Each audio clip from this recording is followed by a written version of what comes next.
दोस्तों, दुनिया के हर कोने में कुछ ना कुछ रहस्य और रोमांच से जुड़ी कहानियां होती ही है जो लोगों को हैरान कर देती है।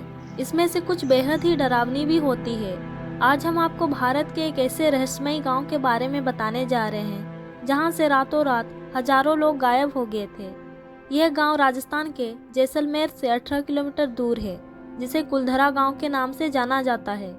करीब 200 साल पहले कुलधरा और इसके आसपास के गांव पालीवाल ब्राह्मणों से आबाद हुआ करता था, लेकिन अब यहाँ मकानों के नाम पर सिर्फ खंडर रह गए हैं और इंसान तो है ही नहीं। इस गांव के वीरान होने के पीछे एक रहस्यमयी कहानी है। कहा जाता है कि यहाँ के रियासत के दीवान सालेम सिंह की नज़र गांव के ही एक पुजारी की बेटी पर पड़ गई थी। वो उसे पाने के लिए बेचैन था। उसने गांव वालों से कहा कि वो उस लड़की से उसकी शादी करा दे, और अगर उन्होंने ऐसा नहीं किया तो वो गांव पर आक्रमण करके उसे तहस नहस कर देगा। सालेम सिंह की धमकी के बाद पालीवाल ब्राह्मणों के 50,000 से ज्यादा परिवारों ने रियासत छोड़ने का फैसला किया और रातों रात गांव छोड़कर चले गए, और एक ही रात में 84 गांव खाली हो गया। अब वो कहाँ गए, कैसे गए, ये आज तक किसी को पता नहीं चला। कहा जाता है कि पालीवाल ब्राह्मणों ने गांव को छोड़ते समय यह श्राप भी दे दिया कि यह जगह कभी आबाद नहीं होगी। तब से यह गांव वीरान ही पड़ा है। हालांकि यहाँ कई बार लोगों ने बसने की कोशिश भी की, लेकिन वो नाकाम रहे।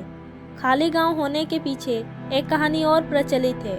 माना जाता है कि सालेम सिंह ने ब्राह्मणों के करों और लगान में इतनी बढ़ोतरी कर दी थी कि उनका खेती करना या व्यापार करना मुश्किल हो गया, और इसीलिए वो गाँव खाली करके चले गए।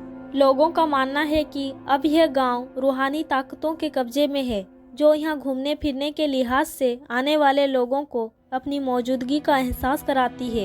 यही वजह है कि यहाँ रात तो क्या, दिन में भी लोग आने से डरते हैं। कुलधरा के बारे में ये भी कहा जाता है कि यहाँ पालीवाल ब्राह्मणों द्वारा छिपा कर रखा गया बेशकीमती खजाना भी है, जिसे वो जाते समय छोड़कर चले गए थे। खजाने की खोज में कई लोग यहाँ आए भी थे और जगह जगह खुदाई भी की थी, लेकिन उनके हाथ कुछ नहीं लगा।